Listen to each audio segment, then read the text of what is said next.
10월 넷째 주일 예배 나오신 여러분, 주님의 이름으로 환영합니다. 서로 한번 인사 나누시죠. 반갑습니다. 네, 한 번 더요. 사랑합니다. 이제 다 함께 일어나셔서 묵도하심으로 주일 예배를 하나님께 드리겠습니다.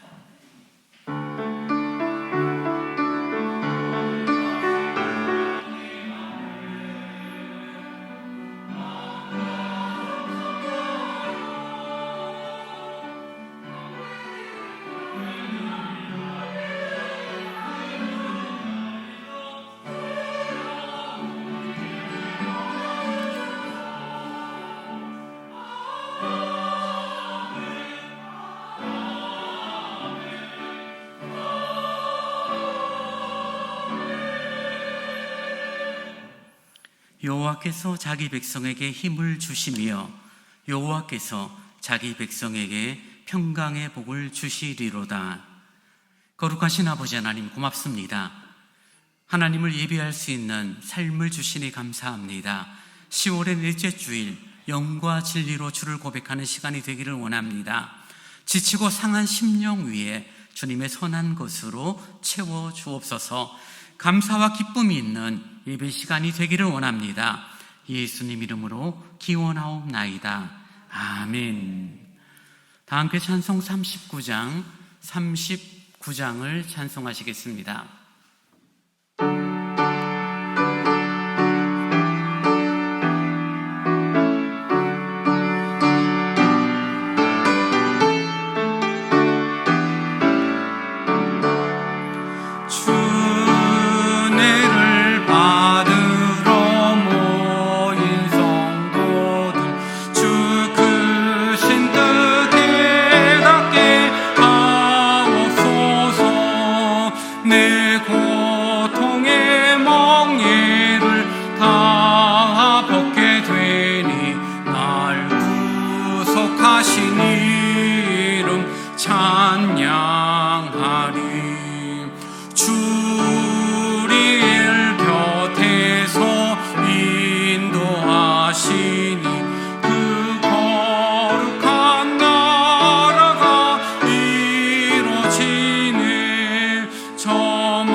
다 함께 사도신경으로 우리의 신앙을 고백하겠습니다.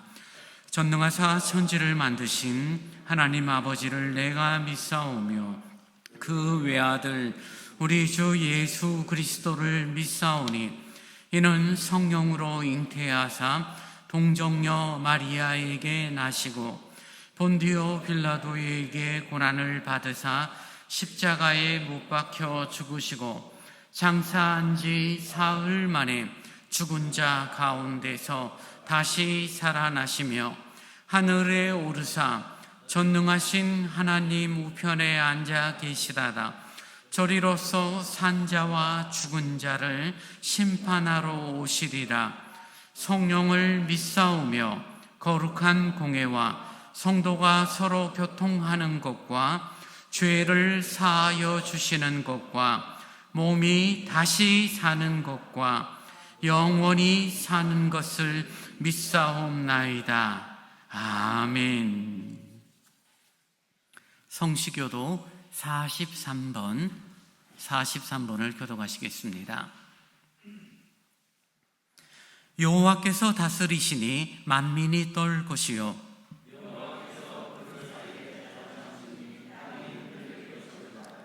시온에 계시는 여호와는 위대하시고 모든 민족보다 높으시도다.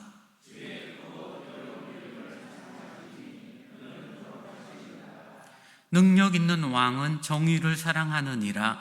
주께서 공의를 견고하게 세우시고 너희는 여호와 우리 하나님을 높여 그의 발등상 앞에서 경배할지어다.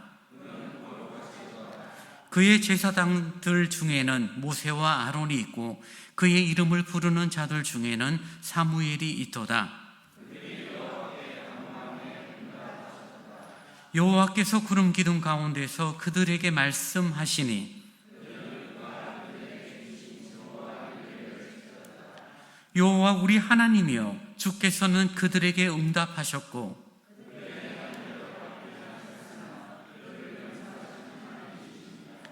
너희는 여호와 우리 하나님을 높이고 그 성산에서 예배할지어다. 아멘.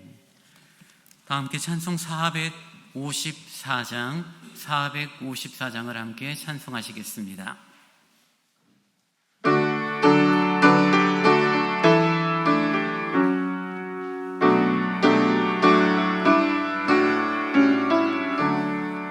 주와 같이 되기를 내가 항상 원하니 온유하고 겸손한 주의 마음 주소서. 세상에서 우리가 나그네로 있을 때 주의 형상 닮아서 살아가게 하소서. 비록 작은 새라도 돌보시는 나의 주 나와 함께 계시어 나를 지켜주소서. 마음이 깨끗하기를 내가 항상 원하니 악한 마음을 버리고 살아가게 하소서. 주와 같이 되기를 내가 항상 원하니 주님 뜻을 따라서 살아가게 하소서. 주 은혜로 거듭나 말씀 위에 굳게 서 영원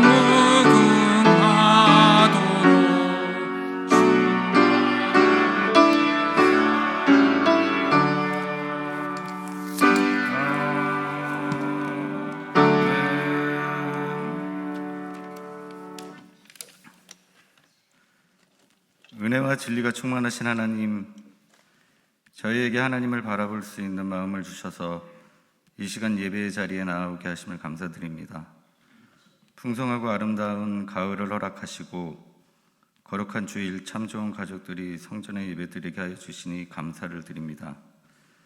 주님의 자비하심과 권능으로 저희를 깨우시고 살아 숨쉬게 하시어 겸손하게 승리하게 하시옵소서. 지난 한 주간도 저희들 세상 가운데 선한 길로 인도하여 주심을 감사합니다. 오직 하나님의 말씀만이 내 삶의 빛이요 길이요 등불이심을 깨닫게 하시고 그 말씀 붙잡고 세상을 이기며 승리하는 믿음의 자녀들 될 수 있도록 도와주시옵소서. 의인은 믿음으로 살 것이라 말씀하신 하나님, 세상은 흔들리고 믿음의 유산들이 사라져가는 이때에 우리 교회는 오직 믿음만을 가지고 나아가는 교회가 되게 도와주시옵소서. 만물을 창조하신 하나님께서 우리 교회를 통치하여 주시고 세상을 주관하시는 하나님의 돌보심을 세상에 널리 전하는 교회가 되게 하옵소서. 물질의 힘이 아닌 하나님을 향한 절대적인 믿음으로 살아가는 우리 교회가 되게 축복하여 주옵소서. 하박국 선지자의 고백과 같이 우리에게 아무것도 없다 할지라도 여호와 하나님으로 인하여 즐거워하며 찬송하며 예배하는 우리 교회 되게 축복하옵소서. 모든 성도들 가정 위에 생업이 번창하고 자녀들이 성경적 가치관에 반하는 세속의 문화에 물들지 않도록 그들의 생각을 지켜주시고 그들의 앞길을 순탄하게 하여 주시옵소서. 말씀을 선포하시는 목사님을 붙드시고 성령의 능력으로 함께하옵소서. 예배를 위해 헌신하는 이들 위에 성령의 기름을 부어주시고 저들의 노고가 하나도 땅에 떨어지지 않고 하늘나라의 영광이 될 수 있도록 하나님 함께하옵소서. 이 모든 말씀 진리요 생명이신 예수 그리스도의 이름으로 기도드립니다. 아멘.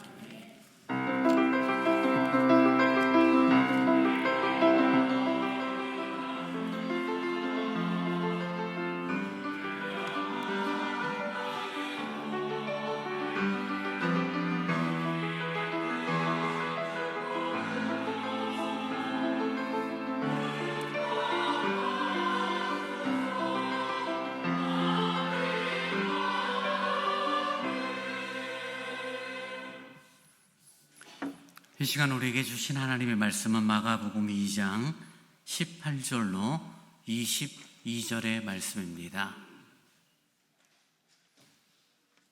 마가복음 2장 18절로 22절의 말씀을 제가 봉독합니다. 요한의 제자들과 바리새인들이 금식하고 있는지라 사람들이 예수께 와서 말하되 요한의 제자들과 바리새인들의 제자들은 금식하는데 어찌하여 당신의 제자들은 금식하지 아니하나이까? 예수께서 그들에게 이르시되 혼인집 손님들이 신랑과 함께 있을 때에 금식할 수 있느냐? 신랑과 함께 있을 동안에는 금식할 수 없느니라. 그러나 신랑을 빼앗길 날이 이르리니 그 날에는 금식할 것이라. 생배 조각을 낡은 옷에 붙이는 자가 없나니 만일 그렇게 하면 기운 새 것이 낡은 그것을 당기어 헤어짐이 더하게 되느니라. 새 포도주를 낡은 가죽 부대에 넣는 자가 없나니 만일 그렇게 하면 새 포도주가 부대를 터뜨려 포도주와 부대를 버리게 되리라. 오직 새 포도주는 새 부대에 넣느니라 하시니라. 아멘.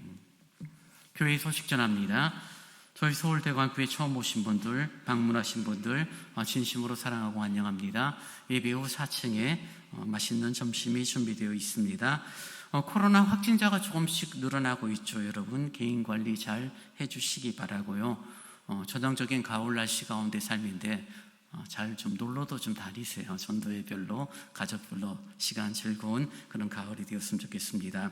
전도회 연령 조정이 지난 운영위원회 때 결정이 됐고요. 광고를 계속하는 이유는 계속 질문을 하시는 부분이 있습니다. 언제부터입니까? 나이는 어떻게 됩니까? 예산은 어떻게 됩니까? 등등 그런 질문들이 있는데요. 정해진 대로 만나이 기준으로 내년 만나이 기준으로 해당되는 그런 전도의 영역에서 부서에서 봉사하게 됩니다.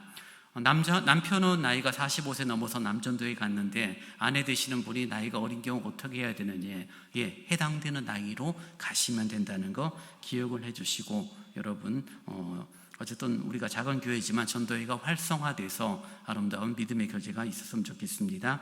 김세곤 집사님 울지병원 지난 금요일 수술을 잘 받으셨고요. 회복 중에 있습니다. 편안한 모습을 갖고 계시고요. 아마 돌아오는 주중에 퇴원이 될 것 같습니다. 성경 일치운동 운동 172호까지 진행 중에 있고요. 오늘 우리 홍전도사님 딸 출산하고 처음 교회를 방문한 것 같은데 우리 예은 사모님하고 잠깐 앞으로 좀 나올까요? 예, 어머님하고 같이 아버님도 같이 오셨나요? 같이 좀 나오시죠. 예. 예. 진짜 예쁘죠? 이름이 홍라엘이에요. 이스라엘 할 때 라엘에서 이제 57일째인가요, 오늘이? 지금 8일째인가요? 47일. 예. 이제 조만간 이제 50일이 되어지는데 하나님 은혜 가운데 좀 잘 자라는 우리 라일이가 됐으면 좋겠고요. 우리 예은 사모님도 몸이 많이 이렇게 회복이 잘 된 것 같아서 감사드리고, 함께 방문하신 우리 어머님 아버님에게도 감사를 드립니다. 우리 한번 박수로 안녕할까요? 잠깐만요. 어머님 애 데리고 잠깐만 올라오세요. 사모님 같이 잠깐 좀 올라오셔요.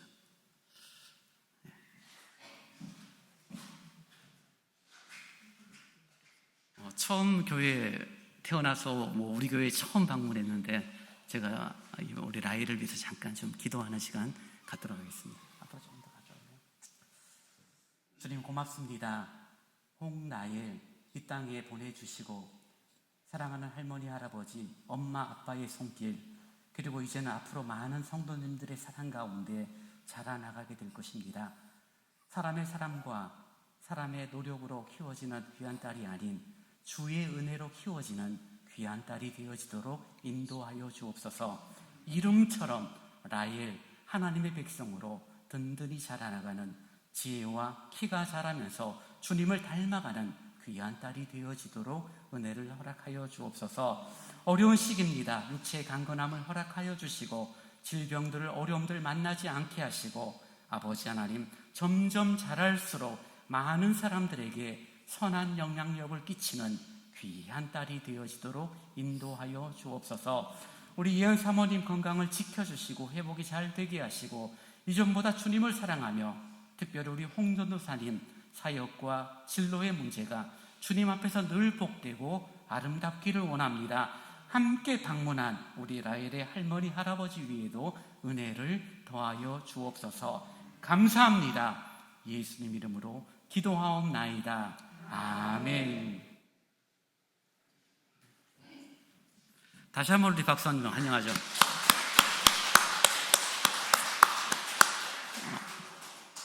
제가 7년째 주님의 교회를 섬기고 있는데 장례는 정기적으로 치르는 느낌인데 귀한 애 보니까 너무 반갑고 너무 생명에 감사가 있어서 감격스럽습니다. 우리 괜찮아요. 울어도 상관없어요. 편하게 그냥 앉아 계시면 될 거예요. 예. 이제 정성껏 준비하신 주일원금을 하나님께 드리겠습니다.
기도하겠습니다. 아버지 하나님, 은혜를 감사를 드립니다. 신앙 공동체 가운데 하나님을 예배하는 시간, 귀하고 복됨임을 고백합니다. 하나님 앞에 헌금을 드릴 수 있는 믿음과 환경, 시간을 주시니 감사합니다. 헌금을 드릴 때마다 물질로 살아가는 인생이 아닌 은혜로 살아가는 인생임을 고백하는 저희들이 되도록 인도하여 주옵소서. 11조로 감사의 예물로 선경금으로 주 앞에 드리오니 들어진 헌금이 교회를 위하여 복음을 전하는 곳에, 영혼을 섬기는 곳에 귀히 쓰여지도록 인도하여 주옵소서. 정성으로 드린 손길이 은혜를 허락하시고 이 땅에서 수고하고 애쓸 때 합당한 땀의 열매 거두기에 부족함이 없도록 은혜를 더하여 주옵소서. 감사합니다. 예수님 이름으로 기도하옵나이다. 아멘.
아멘.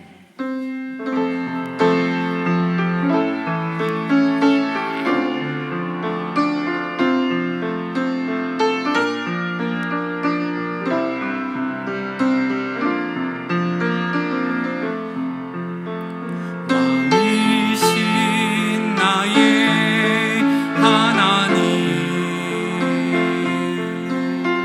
내가 주를 높이고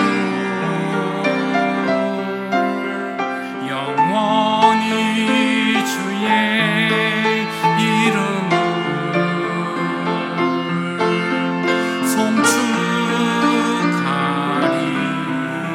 송축하리이다.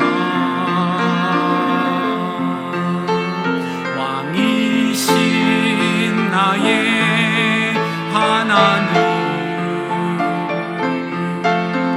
내가 주를 높이고 영원히 주의 이름을 송축하리이다.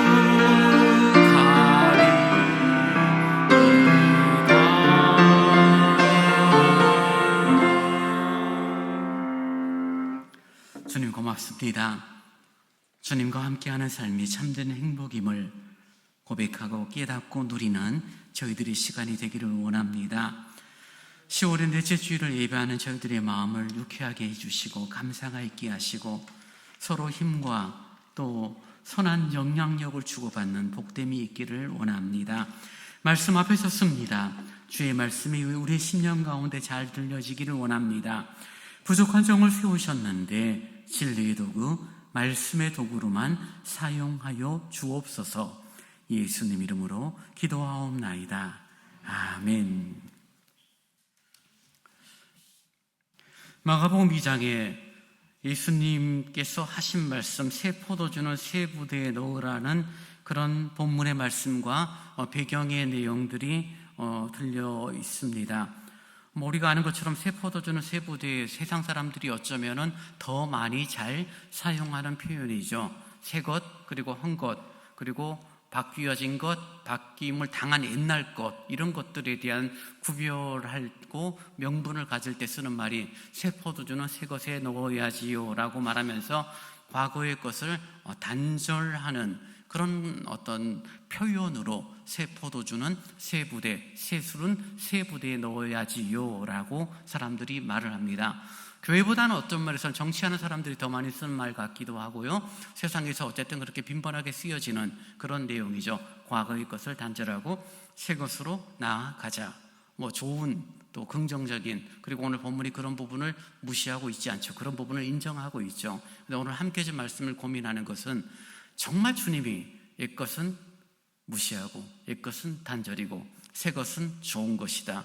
그런 관점으로 말씀하신 본문이 맞을까? 한번 좀 고민을 해봤으면 좋겠습니다. 오늘 그리고 다음 주 두 번에 걸쳐서 새 포도주는 새 부대라는 주제로 말씀을 나누기로 합니다.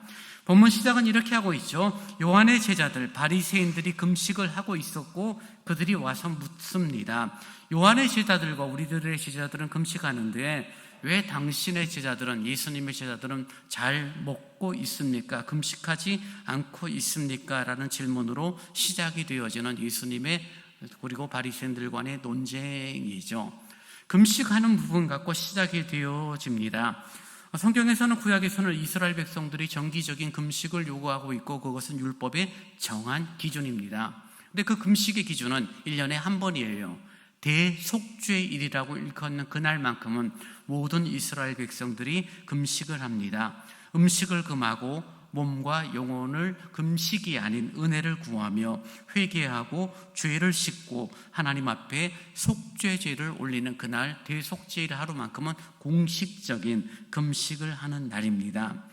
그래서 성경적인 의미의 금식이라는 것은 참회를 위한 고행을 통하여 죄로부터의 정결한 어떤 의식이다라고 말할 수 있는 것이 금식이 갖고 있는 성경적 의미가 되어집니다.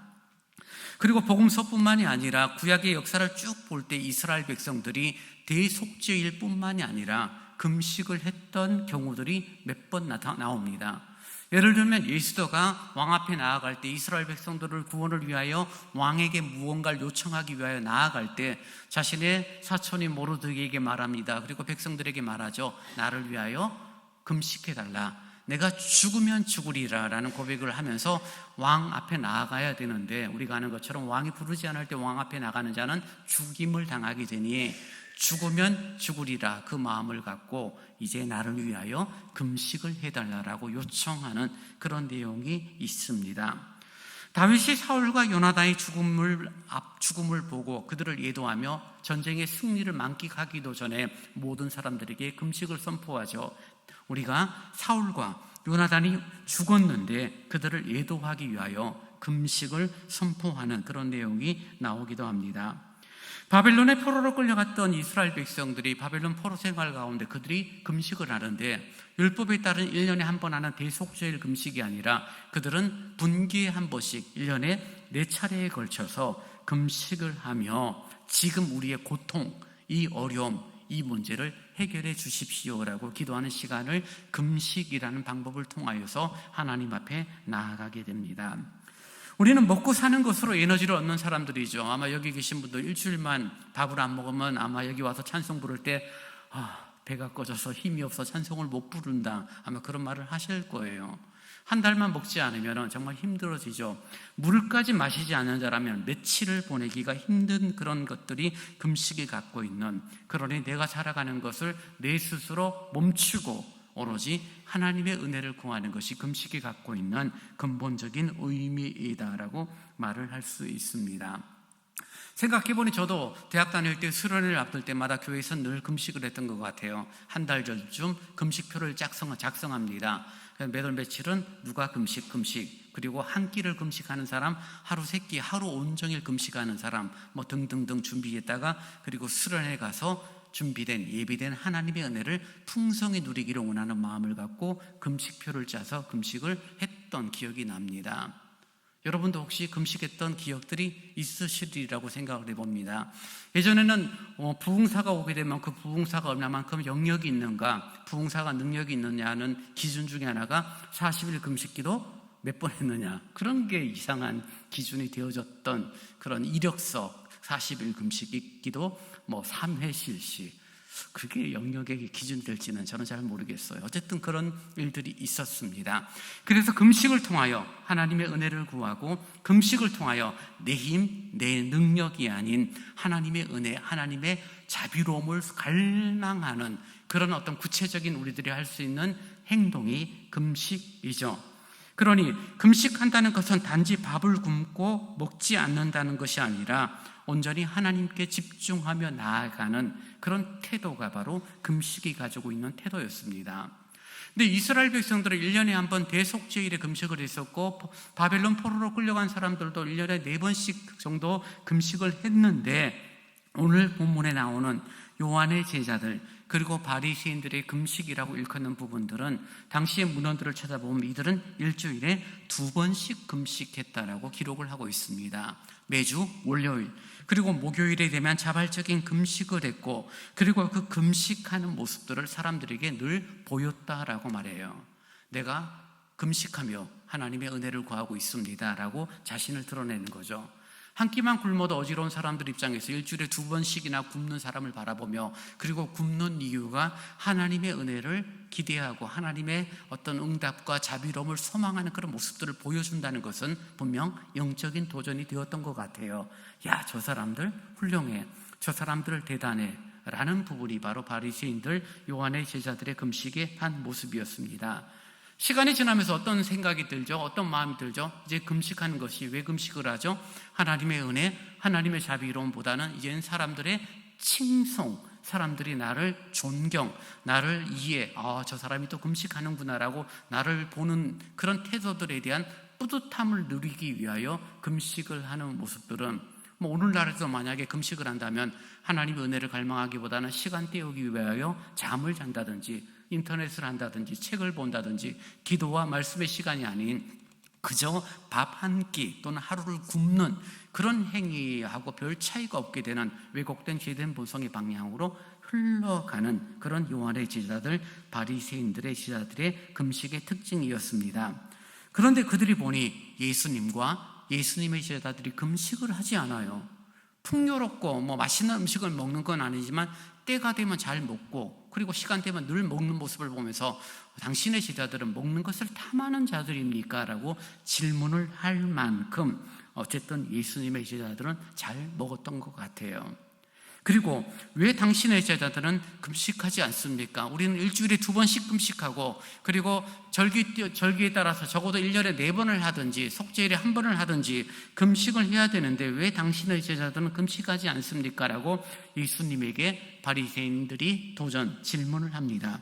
이 도전 질문의 내용은 진짜 궁금해서 묻는 것이 아니라 시비를 거는 거죠. 비방을 위한 목적을 갖고 예수님 앞에 왜 당신의 제자들은 금식하지 않습니까? 라고 질문을 던지는 거죠. 그리고 예수님께서 말씀합니다. 19절 말씀 보십시오. 예수께서 그들에게 이르시되 혼인집 손님들이 신랑과 함께 있을 때 금식할 수 있느냐? 신랑과 함께 있을 동안에는 금식할 수 없다라고 주님은 말씀합니다.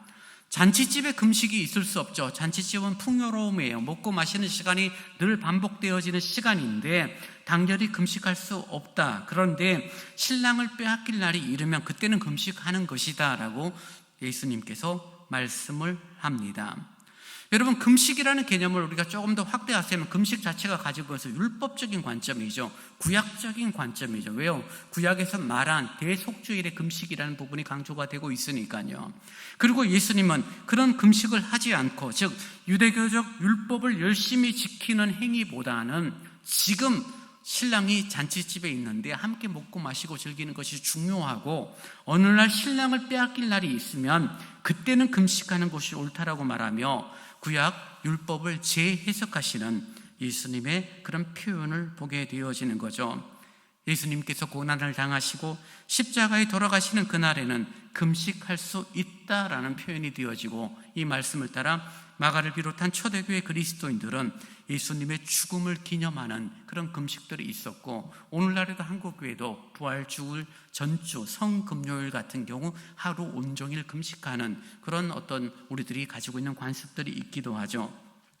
예수님께서 복음을 전하러 이 땅에 오셨고, 예수님께서 지금 구약과 율법을 완성하기 위하여 오셨고, 이제 새로운 복음을 선포하고 있으면서 주님께서 금식에 대한 내용을 두 가지 비유로 바리새인들, 요한의 제자들에게 설명합니다.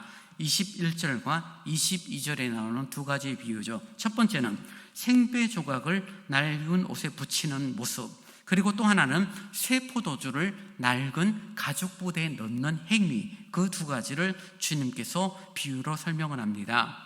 생배 조각을 낡은 옷에 붙이지 않는다라고 말합니다. 왜냐하면 그걸 그렇게 돼버리면 생배 조각도 문제가 되어져 버리고, 그리고 낡은 옷은 더 헤어짐이 심해진다라고 말하죠. 왜냐하면 생배라는 것은 아직 미완성된 천이고 바짝 마르고 충분하게 완성된 천이 아니니, 오늘날의 천처럼 이렇게 좋은 천이 아니죠. 시간이 지나고 완전히 마르고 완전히 된 다음에 그때 이제 바느질을 통해서 옷감을 만들어야 되는데, 비를 맞거나 물이 맞거나 시간이 지나면 수축이 되어져서 바느질 했는 것들이 이렇게 수축이 되면서 당겨버리죠.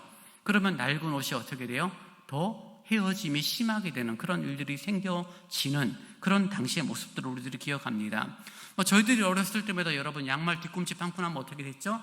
어머님이 양말을 끼워주셨죠. 그 빵꾸난 양말 안 신고 가려고 먼저 일어나서 먼저 새 양말 신고 얼른 나가버리려는 그런 형제들 간의 갈등이 기억이 나는데요.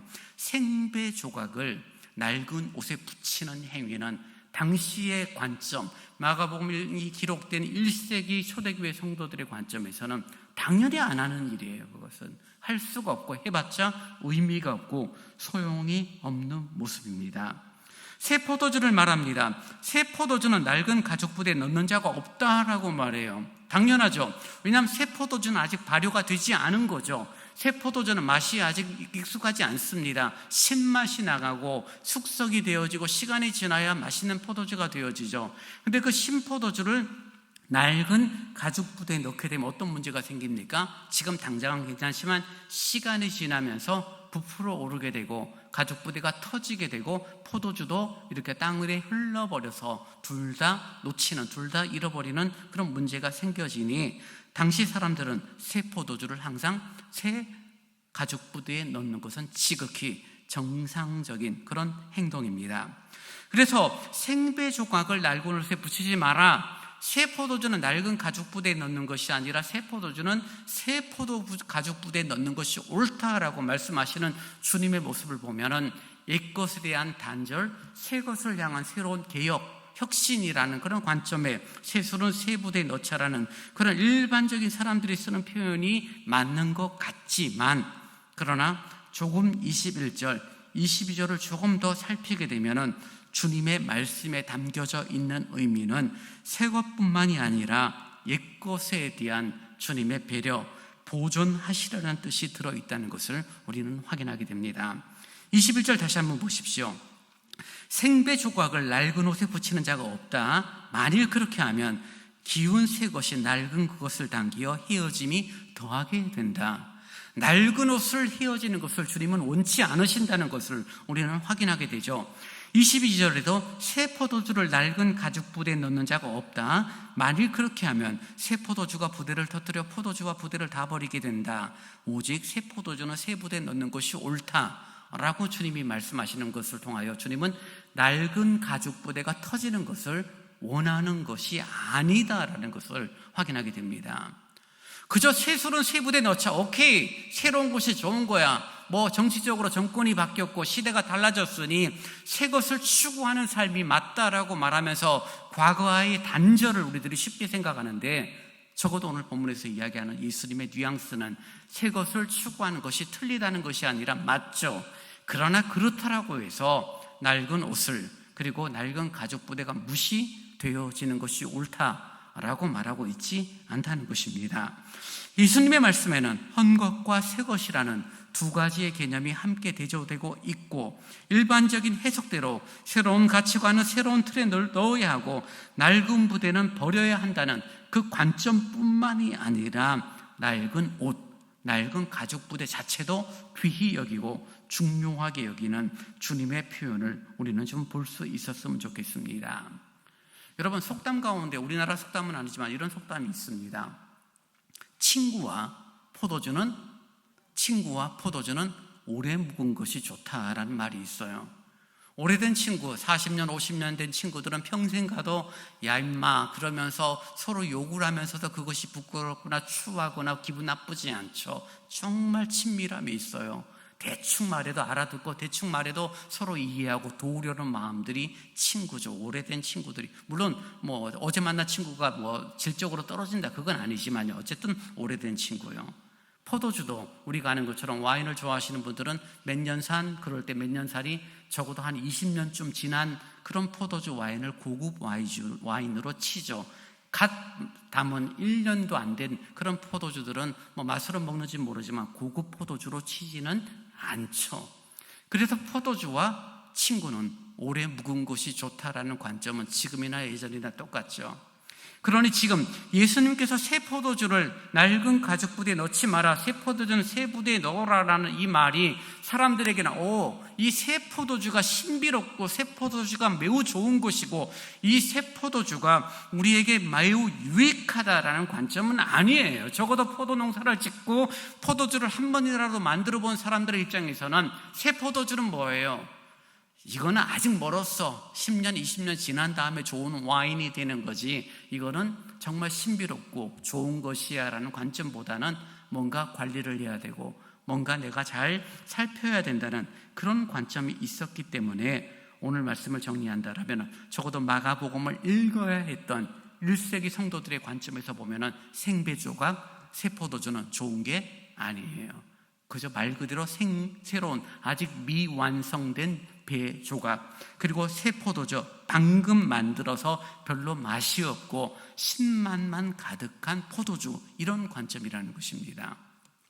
그러니 지금 주님께서 이스라엘 백성들에게, 그리고 사람들에게, 바리새인들의 제자들에게, 요한의 제자들에게, 종교적인 진리를 갖고 구약의 율법 속에서 그 틀 속에서 살아가는 사람들에게, 예수님이 와서 도전하는 그들에게, 그래 새 포도주와 생배는 좋아, 근데 새 포도주와 생배 조각이 훌륭하고 좋기 때문에 낡은 옷이 헤어지고 낡은 가죽 부대가 터지는 거 상관없어 라는 관점이 아니라, 오히려 낡은 옷이 헤어지거나 낡은 가죽 부대가 터지는 것에 대한 염려의 마음을 담고 있는 것을 우리는 확인한다는 거죠. 여러분, 구약 이스라엘 백성들의 출신들, 그리고 지금 오늘 본문에서 예수님에게 도전하는 질문을 던진 사람들은 정통 유대인들이에요. 정통 유대인들이 가지고 있는 특징은 무엇입니까? 그들은 철저하게 구약적인 율법적인 사고, 율법적인 어떤 패러다임 속에서 살아가요. 근데 주님께서 이 땅에 오시면서 내가 율법을 폐하러 온 자가 아니라 뭐라고요? 율법을 완성하러 왔다라고 주님 말씀하죠.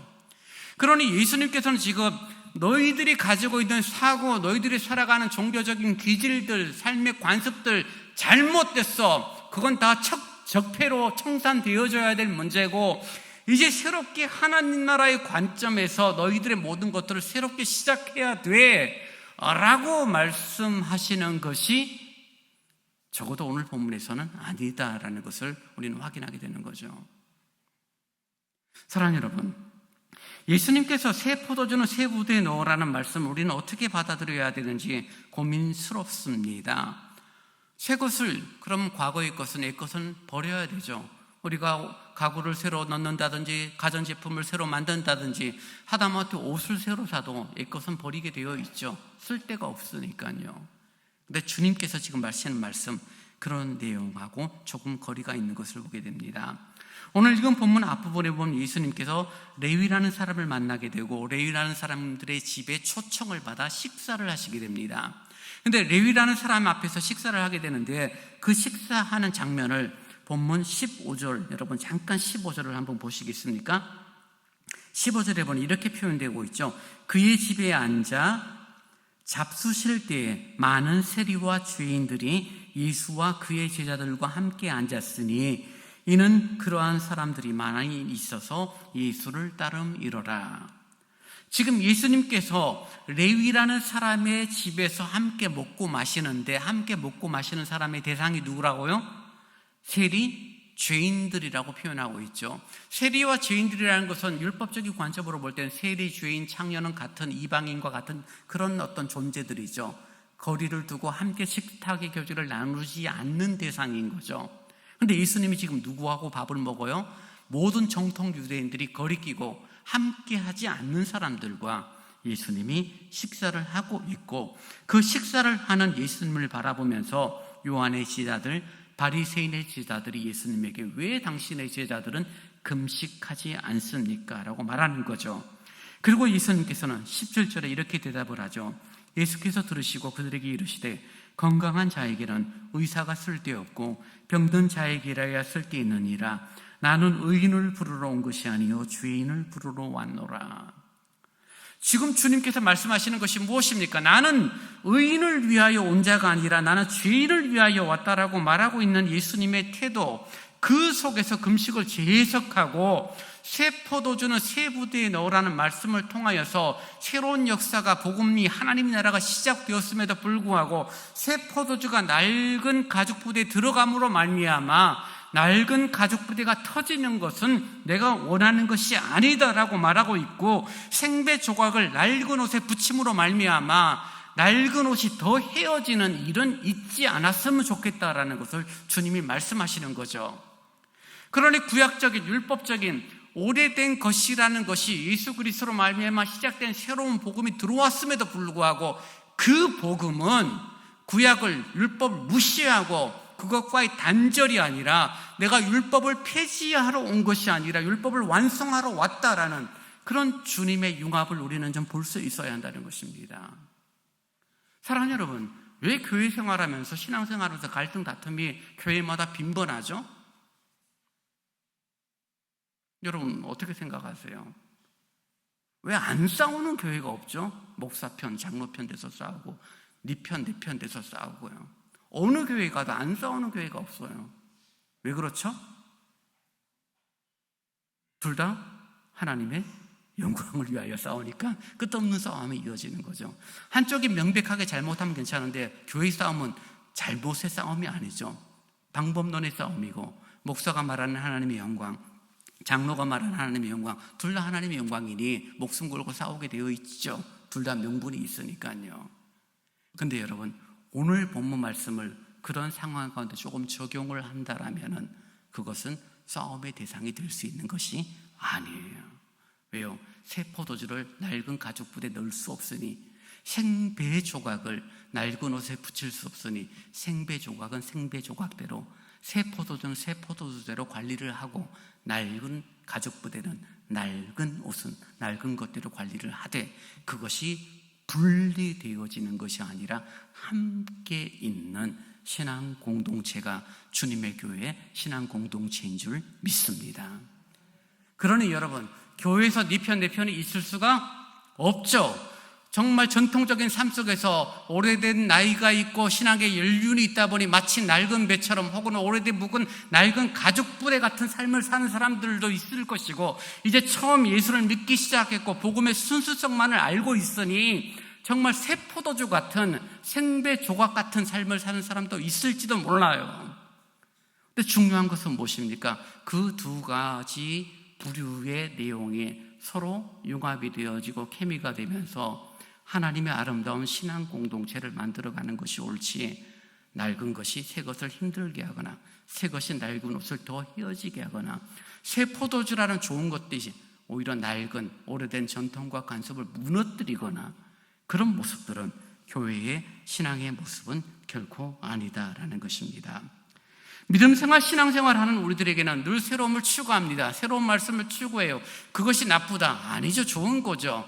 그러나 그 좋은 것 때문에 기존의 전통과 관습을 무시하거나 그것이 내가 옳기 때문에 타인의 다른 방법들, 타인이 가지고 있는 다른 가치들을 존중하지 못한다라면은 그것은 신앙 공동체가 아니라 독단적인 삶이다라고 말할 수 있고, 독단적인 삶이라는 것은 결국 교회 공동체를 훼손하는 행동이 되어지는 것입니다. 처음 교회에 온 사람, 처음 예수를 믿는 사람, 믿음의 길을 정말 그럴 때 우리는 획기적인 변화와 획기적인 그런 달라짐에 대한 기대를 갖지만 사실 그렇지 않아요. 새 포도주가 정말 맛있는 포도주가 되려면 긴 시간이 필요한 것이고, 생배 조각이 우리들의 몸에 닿아서 까칠까칠하지 않고 우리들의 몸에 딱 감기는 좋은 옷이 되기 위해서는 적지 않은 시간들의 그런 완성되는 과정들이 필요하다는 것을 우리는 상식적으로 알고 있죠. 그러나 내가 알고 있고 내가 경험한 그 선명성이라는 부분 때문에 기존의 것들을 무시해버리고 함께하는 사람들을 존중하지 않고 옳고 그름 분별력의 싸움으로 나아간다라면 결국 그것은 교회의 신앙 공동체를 흔들어 놓는 안타까움이 되어질 수밖에 없는 것입니다. 주님은 이렇게 말씀하는 것과 마찬가지죠. 세리와 죄인들을 너희들의 신앙의 수준에서 판단하지 마. 너희들이 말하는 거 틀린 말은 아닌지 모르지만 적어도 너희들이 금식하고 일주일에 2번씩 금식하고 잘 사니까 모든 사람들도 그렇게 일주일에 2번씩 금식하며 살아야 돼 라고 강요하는 것은 옳지 않다는 거죠. 그리고 이들에게 말합니다. 우리는 복음 안에 있으니 우리는 자유로우니 금식 필요 없어. 금식하는 사람들, 저 사람들은 종교적인 사람들이야. 저 사람은 율법적인 사람이야. 저 사람들은 구약적인 관점을 가진 사람이야. 저런 사람은 이제 이 시대에 안 맞는 거야 라고 그들을 축출할 이유도 없다라는 것입니다. 금식을 통하여 하나님의 은혜를 갈망하는 사람들과 먹고 마시는 것을 통하여 하나님의 은혜를 누리는 사람들이 똑같다는 것이죠. 여러분, 그렇다면 타인에 대한 존중, 타인에 대한 이해, 타인에 대한 사랑이라는 관점은 여러분, 그거는 조건이 아닌 거죠. 있는 그대로입니다.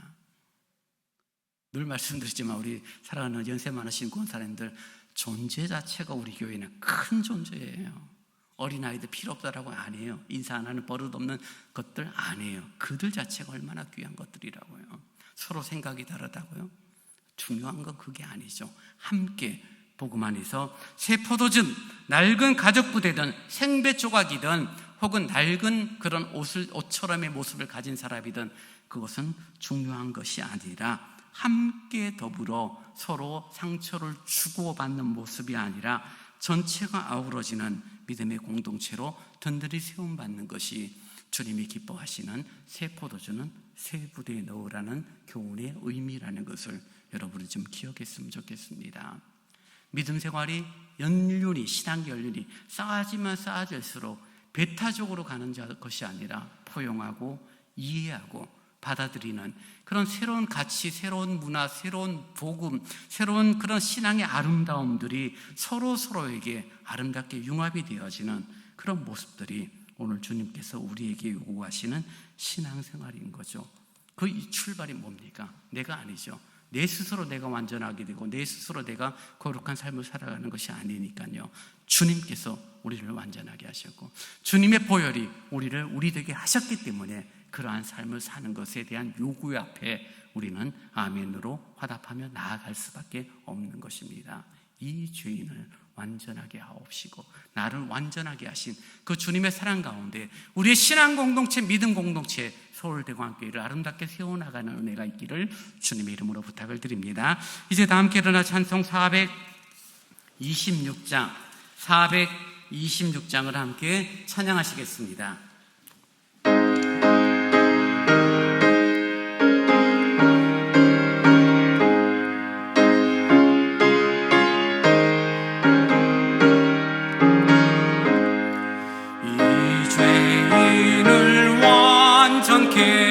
하시옵고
시간 함께 기도하기를 원합니다. 정말 우리들의 믿음, 우리들의 신앙이 독단적인 신앙으로 가는 것이 아니라 정말 주님 안에서 함께 연합이 되어지고 함께 더불어 하나가 되어지는 신앙 공동체가 되어지는 것이 중요합니다. 생배 조각 같은 역할을 하는 사람이 있어야 되고요, 세포도도 필요합니다. 그러나 낡은 가죽 부대도 필요하고 낡은 옷도 있어야 합니다. 서로 상처를 주고받고 서로를 못마땅하게 여기는 공동체가 아니라 서로 귀히 여기고 그래서 함께 어우러지는 아름다운 신앙 공동체 서울대광교회가 되도록 이 시간에 함께 잠시 기도하겠습니다. 아버지 하나님 감사합니다. 은혜를 구합니다. 말씀을 들었습니다. 새 포도주가 새 부대에 넣음으로 말미암아 아름다운 신앙 공동체 하나님의 나라가 시작되음을 바라보며 낡은 가죽 부대가 무시되어지고 낡은 옷이 필요 없음이 아니라는 것을 저희들이 배워나가기를 원합니다. 함께 더불어 행해 나가는 믿음의 역사가 저희들에게 있기를 원합니다. 가치가 삶의 어떤 태도들이 모습들이 다 다르거나 믿음 안에서 신앙 안에서 말씀 안에서 아름다운 연합들이 이루어지는 그런 신앙 공동체 서울대광교회가 되어지도록 주 성령님 함께하여 주옵소서. 한 분 한 분에게 은혜를 허락하시고 믿음을 더하시고 서로를 귀히 여기고 존중하는 아름다운 마음과 믿음을 주 성령님 덧입혀 주옵소서.